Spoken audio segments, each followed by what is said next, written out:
Hi, this is Carson with Troy, and I have with me best-selling author Jim Butcher. Jim, thank you for coming on with me today.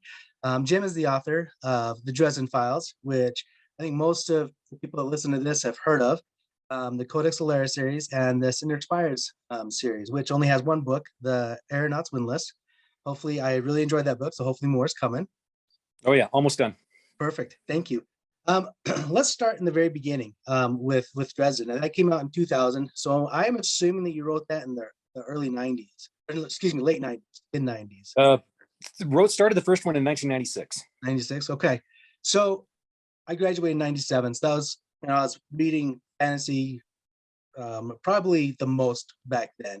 And I'd always go to the bookshelves and stuff. I got to admit, like, urban fantasy wasn't a thing. There were just a few. Buffy was coming out at that time. Did that inspire you at all to kind of go in that direction? The first inspiration for the Dresden Files was probably Laurel Hamilton's Anita Blake series. Okay, that came out like in '93. Yeah, it started off about then. Then a few years later, I saw the pilot for Buffy, and the line that grabbed me most was when Giles said, people tend to rationalize everything they can and forget everything they can't. And I was like, ooh, that's a good basis for doing a modern fantasy stuff, fantasy in the modern world. Mm-hmm. And that was kind of the main thing that I took from Buffy to go to the Dresden Files. Plus, it was just so lippy and snarky, and I loved that. So what was the kind of inspiration of Harry? Because most heroes, we kind of go through a hero's journey with them, and they kind of find their own. And you do that with Dresden. He's already like a deeply flawed character, almost like Peter Parker. It's like has a hard time with money and stuff like that. Peter Parker's the guy. Peter Parker was really my inspiration. Spider-Man was always my hugest hero when I was growing up, and the poor guy, it wasn't enough that he did the right thing and that he went up against unimaginable evil and everything else, but they always added that extra little dig of humiliation at him. It was a very Charlie Brown sort of situation for Peter Parker. Yeah. That's even older Charlie Brown, but yeah.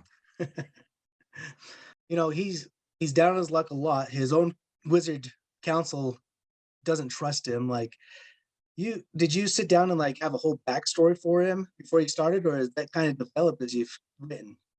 I had his general outline, and more importantly, I didn't really have backstory. I kind of had future story that written down. When I first sat down and started writing the first Dresden Files book, it was actually in a college class called Writing a Genre Fiction Novel. Oh, nice. I was being taught by Deborah Chester, who was the woman who taught me everything I needed to know about writing. And as I was creating this book, I think I got through the first 3 or 4 chapters, and she said, "Okay, now I want to see an outline for the rest of it." And she meant the rest of the novel.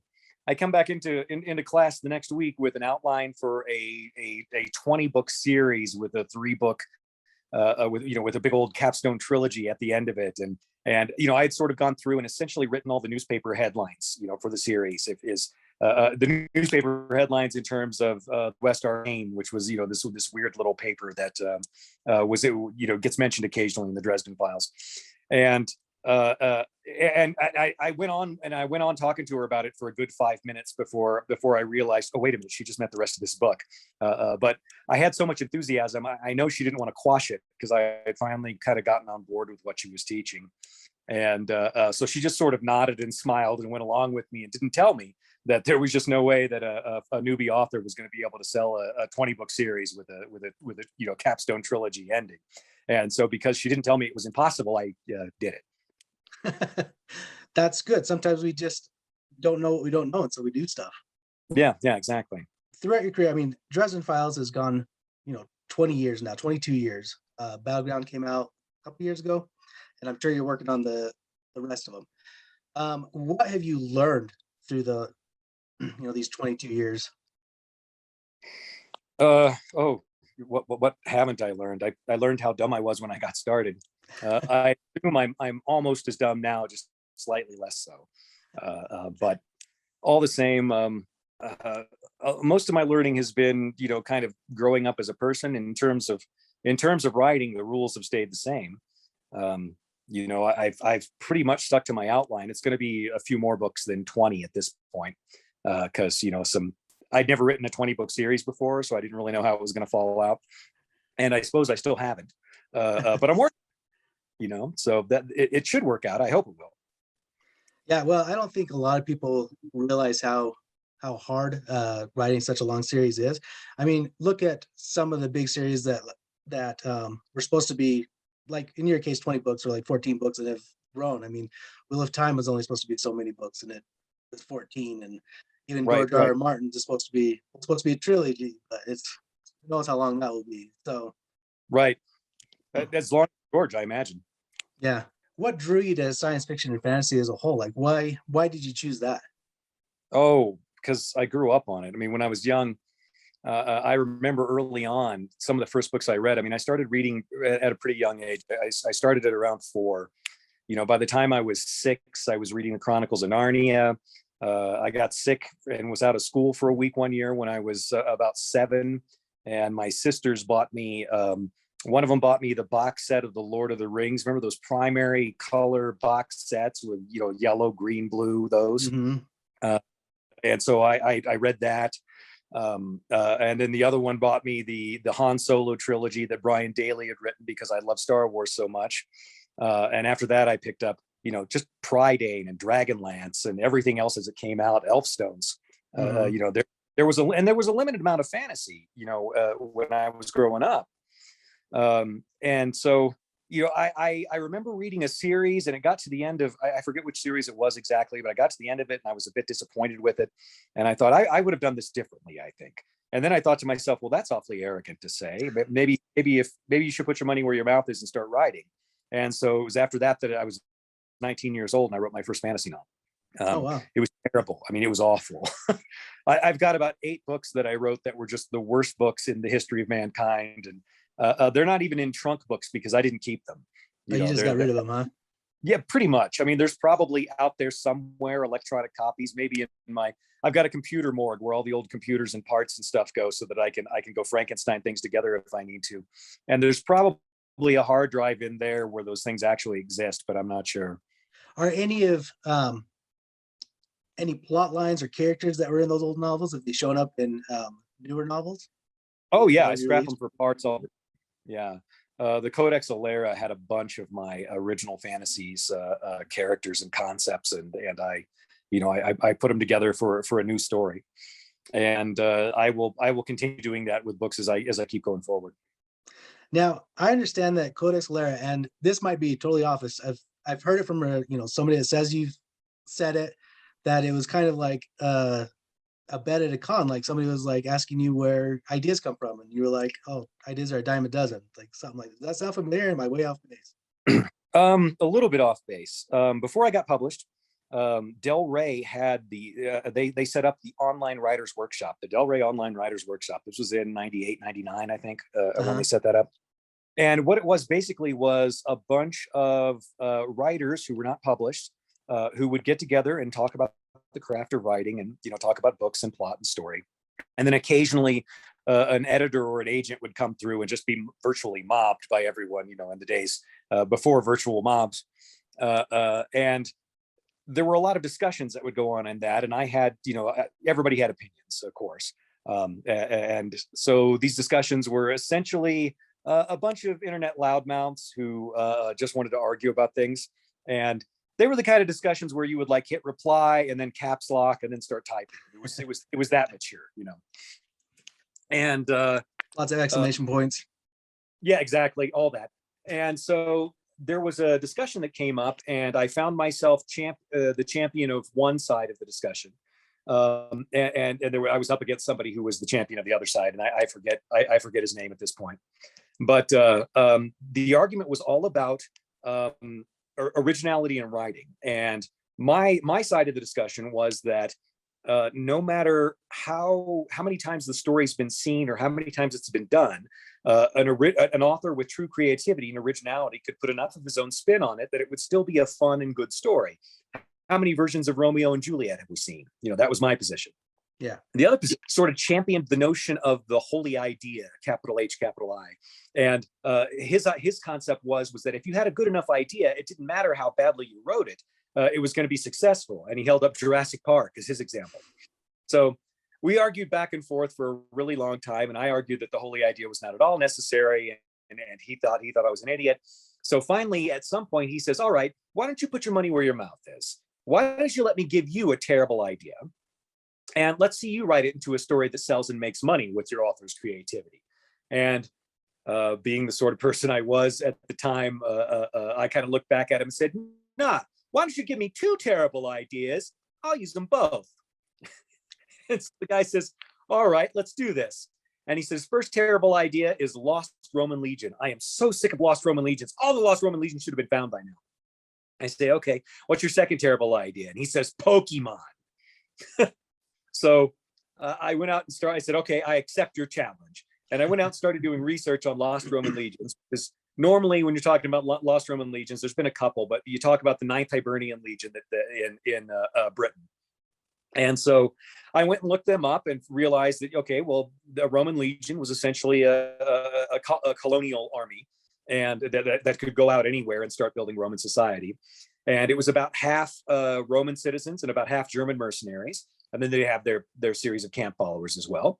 And the legend is that they marched off into a thunderstorm and were never seen again. Now, what likely happened was that they went native and just sort of settled down with the Celts north of the wall, or were destroyed by them, or a bit of both.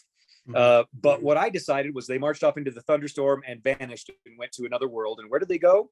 Land of the Pokemon. So I looked up. I started examining Pokemon, which I thought it was a little bit stupid that he had listed this as a bad idea, because this was during season 1 of Pokemon when the first edition cards were out, and the kids were all going crazy over it. And so I examined Pokemon, and Pokemon itself is a fusion of two ideas. The first idea being the concept of kami from the Shinto religion, which is the notion that in all natural things there is a spirit, and it's a divine spirit and needs to be respected. So if there's a stream, the stream has a kami. If there's a mountain, the mountain has a kami. Even a pebble has a kami, which you should respect it, but if you don't, what's it going to do? It's a pebble, right? And then they took that and they fused it with professional wrestling, and that was how they got Pokemon. So I said, okay, let's take these kami and we'll have the Lost Roman Legion march off to this land where these Pokemon exist, and they'll of course start adapting and using it because that's what the Romans did. And they'll start conquering everything in sight because that's also what the Romans did. And I gave them I gave their society a couple of thousand years to settle down, and it sort of settled down into this bifurcated half German freehold society and a half Roman metropolitan center society. And I said, okay, that's where I'm going to start my story. And then I started my story with a boy on a farm, because that's where fantasy stories start. I didn't make that rule. And I wrote like the first 50 pages or so, and it was going really well, and it looked really great. And this guy calls me out on the email list a while later and says, hey, where's this bet, that we've got going? Where's this story? And at the time, we weren't quite sure how publishing to the internet was going to interact with, world publishing rights and with legal rights. So I said, you know what, I am doing it, but this is turning out to be a really good story. I think I can sell it. I don't want to publish it here. And the guy goes, oh, so in other words, I was right. And I was like, yeah, whatever, man, you were right. And he got to be right, and I got a 6-book deal. Yeah. That's awesome. So it kind of worked out, Oh yeah. No, and the story that I'd heard, and again, this is, a friend of a friend, or that it was the Lost Roman Legion and Pokemon. So that part is right. Just the beginning of where it came from is a little off. Yeah. It was just a bunch of authors. I mean, I was just one more internet loudmouth at the time. I'm still an internet loudmouth. I just, I have some publishing credits now. So yeah, quite successful, internet loudmouth. So that's okay. You have credibility now, right? I wouldn't give me very much. So when you're doing the research for that, how long do you research for a book before you're like, okay, I have enough? Or because you can get lost in a deep hole of different things. Yes. Research is, whenever you're researching anything, that's one of the classic author traps, is that you get a rabbit hole, you go too far down. My philosophy has always been, get just enough research to get started, and then as you're working, continue it. And when you find something really, really cool that you want to use later, great. Don't stop what you're doing and rewrite everything. Save it for the next book. So I'll as I get ideas, I'll figure out ways to work them into the story, so that they'll be useful in the future, but it won't slow me down with what I'm doing right now. That's great advice. And when you start a new series, say like we're talking about the Codex Alera, did you outline much of that, or did you just kind of free write until you get enough or get stuck, and then you're like, okay, I need to figure stuff out? Like, how do you go about your writing process? Oh, Codex Alera was pretty much a coming of age story, So it was basically I was basically borrowing from the Hornblower books, where you see this character advance from a midshipman to a lieutenant, et cetera, as he goes up the ranks. Mm-hmm. And so I did the same thing with my character, only I had to start him off. I had to figure out what he was going to be doing within this quasi-Roman society that I was building.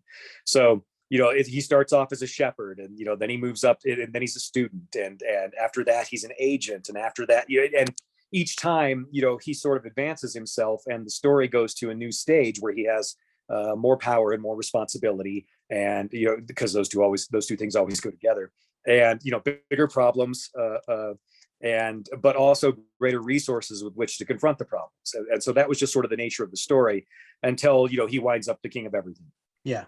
Spoiler alert. And so that was fairly simple. I mean, that's not anything that I invented. That's just that's other people have done that, and it worked really well for them. So I thought I'd do it too. For Dresden, it's been a little bit more subtle, because he's always sort of been a very independent character who sort of exists outside of most power structures and so on. And so as he's advanced, it's been a little bit more complex and a little bit harder. And for him, a lot more of sort of myself and what I've learned in my own life has fed into Dresden. So and it still continues to do so.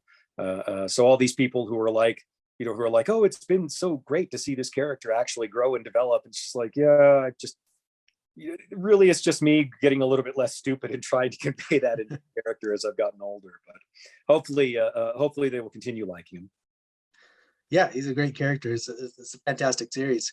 Have you been able to keep the books in line with the outline that you originally did, that 20-book outline that you presented to your teacher, or have you had to change much?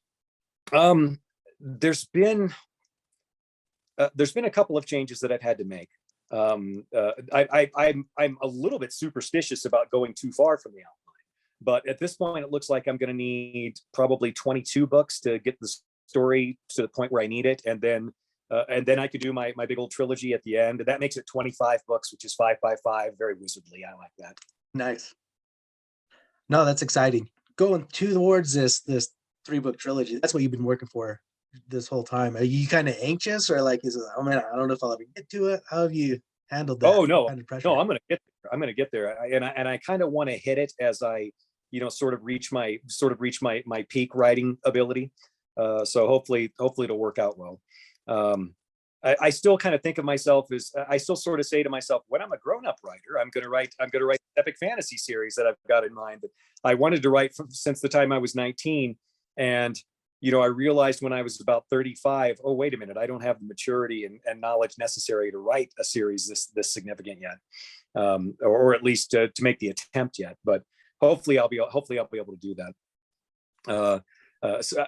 And now, I turned 50 this year. And so it's like, maybe at this point, maybe I'm just about ready, but I got this Dresden stuff to do first. And honestly, Dresden was, I didn't even want to do that project. My writing teacher talked me into it. I mean, I was a swords and horses fantasy guy, and that's what I was going to do. And at some point, during class, she looked at me and said, you're always talking about Buffy and about Anita Blake and about Babylon 5, in terms of where your writing craft is going. And yet, you're writing all these stories that have nothing to do with them. Maybe you should try something like that. Maybe you should try an urban fantasy. Maybe you should try a science fiction. And I was all, no, I'm a swords and horses fantasy author, And finally, she just kept on me. And one semester I decided, all right, you know what? I'm going to prove her wrong. And the way I'm going to prove her wrong is the most college student way of all to prove anybody wrong: malicious compliance. And I said, I'm going to do exactly what she says. I'm going to fill out all the little worksheets and do all her little forms and do these outlines. And she's going to see what sort of terrible cookie cutter pablum crap emerges from that kind of process. And that was when I wrote the first book of the Dresden Files. Dang her. Yeah, which showed her. Yeah. But it took a couple of years for the thing to take off, to actually get sold, and then a couple more years after that for it to gather an audience. But it just kept gathering steam all by itself.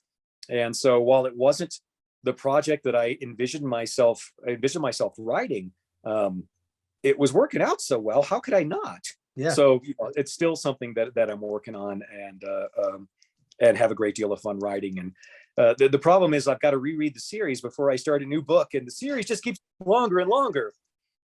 And not only that, but the last time I reread the series, I was reading it out loud. And, really? and yes, and suddenly all of James Marsters' worries have come home to me. It's like, oh my God, I write things that are hard to say. So I've been changing my style up a little bit to make it a little bit more lyrical. So hopefully his job's a little bit easier in the future. Yeah. No, I love his narrations. In fact, He's good. He is. You're the only author that I've read. I'm on Battleground for Peasants, so every book so far, the Codex Alera and the Windless Air. I've listened to them. You're the only author that I've listened to every single book that's out, and I don't have a copy of a book. So, oh my God. So yeah, well, that doesn't bother me at all. I make a little bit more money on audiobooks. So thank you very much. You're welcome. But if we're ever at a convention together, I will get a book and get it signed from you. So excellent. Sounds great. So what do you consider your strengths as a writer, and what do you consider as your weaknesses? As a writer, I think my most significant strength is here's the compliment I got. One of my favorite compliments that I've ever gotten. I got it from an A-10 pilot, an A-10 mechanic in A-10 Warthog. It's a fighter plane in U.S. military. Uh-huh. And the mechanic wrote to me and said, you know what? I consider these books amazing for the same reason that I consider the A-10 amazing. And that is sustained superior performance. It might not always, each book might not be the most amazing, but you always know when you buy a book and pick it up, you're going to enjoy it and have a good time. Even if it's not your favorite book, it's still going to be a darn good book. And that was to me, just a fantastic compliment. And I think it's a testimony to all the writing craft that Debbie Chester taught me way back in the 90s. That's fantastic. Your books are unique as well, because even though over the 20 books that have been out so far, it has, there's a story arc, but somebody, if they're looking for something in the fantasy that they just are going on a plane or something, they see something in the bookstore, they can pick up any book and read it and enjoy it. And it doesn't necessarily have to know the story before and after. Like, it's a standalone and it's enjoyable. Yeah, I think Peace Talks and Battleground don't fall into that quite as strongly. You're correct on that. Yeah, I did my best, but they were originally supposed to be one book. And then my publisher came back and said, we're probably going to have to make this a $49 hardback if you write this whole thing as a hardback, because we don't really have the big, thick fantasy book publishers working with us. So the folks that we work with is going to cost more money. And I'm like, I'm not going to be the first guy to have a $50 book. Sanderson can do that. I'm not going to do that. And so they said, okay, well, can we split it into two? And so I found a way to sort of separate a couple parts of the story, but originally it was just supposed to be the one book. But as it was, I got to turn out a couple of novels in 2020 when people really needed something else to think about. Mm-hmm. And I think that worked out okay. And I hope that the fans enjoyed it. No, they've been great. I've enjoyed listening to them. So thanks for putting them both out in 2020. Appreciate it. Oh, well, we were going to have like this big year, and we have these trailers made, and we're going to go around to all these conventions and do these tours that, began at Comic-Con and ended at Dragon Con. It was all going to be huge and exciting and, very high profile and everything. Then wham, COVID. It's like, okay, I'm going to be doing Zoom interviews all year instead. So what has been your biggest challenge? Like what has your habits been through COVID to maintain a writing schedule? It was really difficult. Unfortunately, I was going through a divorce during COVID, and that, that kind of, anytime you're an artist and you hit some huge emotional thing like that, it makes it really difficult to continue work. But as we've been coming out of it, then it's just, you know what, I have to set aside this time every day. And, you know, I had to start slow. It's like, okay, just 15 minutes. You can just get 15 minutes of honest work in today. That'll be good enough. Okay, tomorrow, 25 minutes. The next day, 35 minutes, and just kind of build up until, you know, your writing, you know, your writing brain is like a muscle. You can't just jump right in and start writing for 8 hours a day. You know, you have to kind of build it up and build it up and build it up. And so that's kind of the point where I'm at now, where it's like, all right, I can get back to work, and hopefully I'm going to be turning out a couple of books a year again. And that's, you know, that's my hope. Well, I'm sorry you had to go through that, but I think this is great advice for not only people who have gone through their own struggles, but for new writers who look at a blank page and like are just like, I don't know what to do. But like you said, going, okay, 15 minutes and then 20, like as they grow, they can grow. Don't yourself at first. Start slow, let yourself build up, let it grow. And you'll know you're on the right track when you sit down for your, you know, your 30-minute writing session, and you look up and it's an hour and a half later. And that's the best feeling. As any kind of artist will tell you that when you just sort of vanish into the work that you're doing, and you kind of look up at the world a bit later and go, oh, I actually exist in the real world too. You know, that's a very fun feeling. Well, I imagine that most people that want to become a writer has had that same experience reading. Oh, yes. Oh, yeah. I mean, that's what you want to give readers too. I mean, you want readers to be able to forget that they're looking at words on a page, and to start watching the movie in their head. And if you can do that for readers, I think it's one of the greatest experiences that one of the things that I'm most grateful for when I read a book that catches my imagination. And that's just something I want to give to other people as well. I'm kind of a dealer in mental morphine. It's like, here, let's go to another world for a while. You can forget your problems and have some fun over here. And maybe you'll have a better perspective when you come back. Right. And that's the beauty as an artist, that you can provide that for people. Yeah, I hope so. That's the goal. Yeah. So when you're young and you were reading, Tolkien and Lloyd Alexander's, is there anybody that when you began writing that you took inspiration from? You're like, oh, I want to be, you said Dragonlance, I want to be like Tracy Hickman and Margaret Weis. Like, was there anybody you looked up to? Well, I got to say, I wouldn't have become a writer at all if Margaret Weis hadn't walked into my high school library and given a talk about being an author. Oh, really? I would actually. This will kind of tell you what kind of kid I was. I was one of the better scholars in school. I was pretty smart, but my senior year, I was being all cool, being a senior and skipping class sort of in that last semester of senior year. It's sort of hard to take things seriously.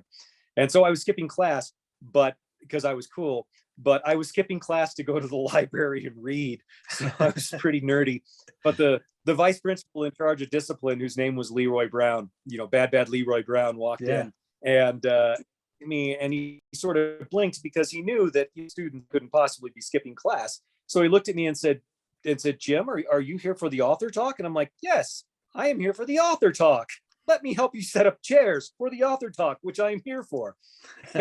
And so I kind of wound up attending that on accident. And Margaret walked in and talked about being a writer. And I found myself going, oh my gosh, here's a woman who's from Independence, Missouri. She's not from some big fancy place. And she became a significant author who's contributed to the writing culture. And maybe too, it was the next year that I wrote my first novel. That's awesome. Now, I know you're a big inspiration to a lot of people. I've talked to multiple people who are like, oh yeah, Jim Butcher's like the man. Is there anybody that you enjoy reading now, like any contemporary authors that are like, oh man, this guy's like fantastic, that you kind of look up to him like, I wish I could write like that? I'll tell you right now, I still wish I could write as well as Lois McMaster Bujold. I don't know if you've ever read any of her books. Yeah. She's famous for the Miles Kosygin series. She has more Hugos than anyone alive. And Lois is, in my opinion, the most skilled and talented writer alive right now in the science fiction and fantasy genre. Her stuff is amazing. Mm-hmm. Let's see. My personal hero as a writer is Robert B. Parker, who wrote the Spencer, the Spencer Private Eye series. Some of the best hard-boiled American private eye fiction that's ever been written. And he didn't even get started until he was in his mid-40s. And he just wrote book after book after book, and they're all so solid and good and fun to read. And not only that, but apparently he passed at the keyboard like a man.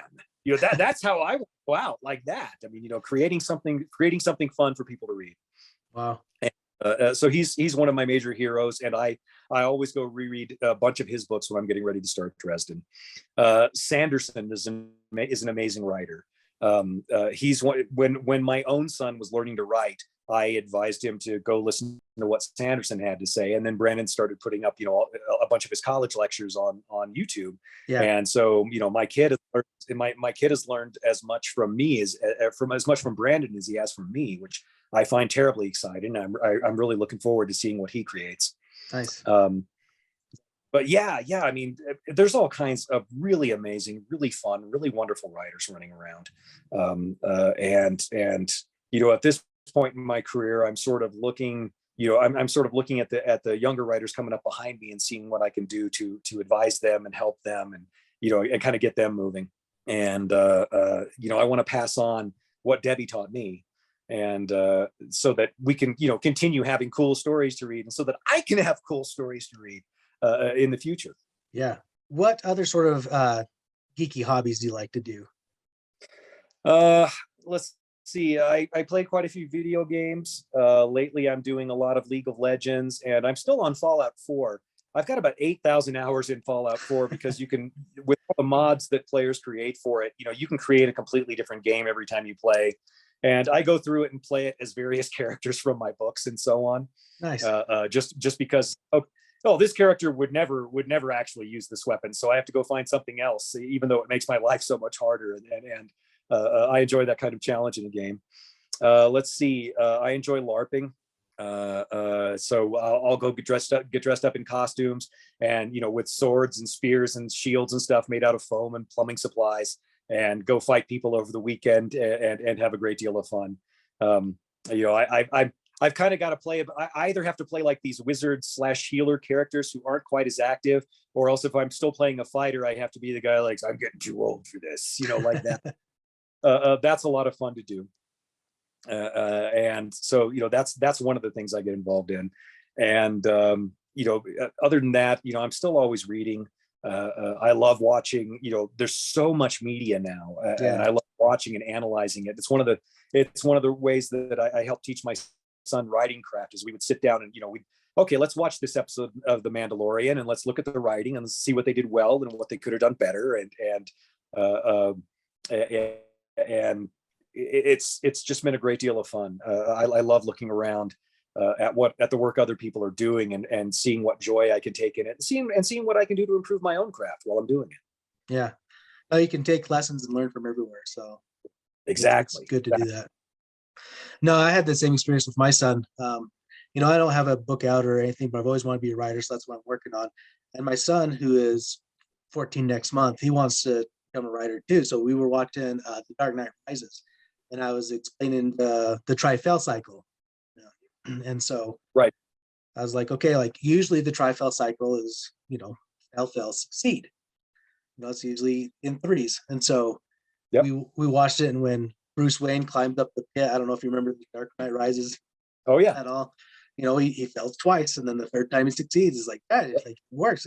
I'm like, I have to build tension. So yeah, it's good to learn from lots of different sources. You can be a student from everyone. Exactly. Yeah, you never get to a point where, I still feel like I'm only sort of barely competent as a storyteller, and there's so much to learn, and so many places to draw inspiration and wisdom, and so I keep trying to learn more. Perfect. Fantastic. Well, Jim, are you gonna be able to get anywhere this year? Any conventions or anything like that? Boring? I'm not doing a lot of travel right now. I'm trying to actually get a bunch of writing done, and that's been sort of my goal for this year, and I'm going to keep pursuing that. Perfect. Probably find me at Dragon Con. I almost always seem to wind up there. It's kind of my home con, and I just love going there. Perfect. Well, if anybody gets there, I'm sure look you up and say hi. Please do. Perfect. Thank you for getting on with me. I learned a lot, and I know other people will, so I appreciate your time. All right. Thank you very much. I'm happy to give it to you. Thank you for listening to the Troy Podcast. Please subscribe, like, and share with your friends.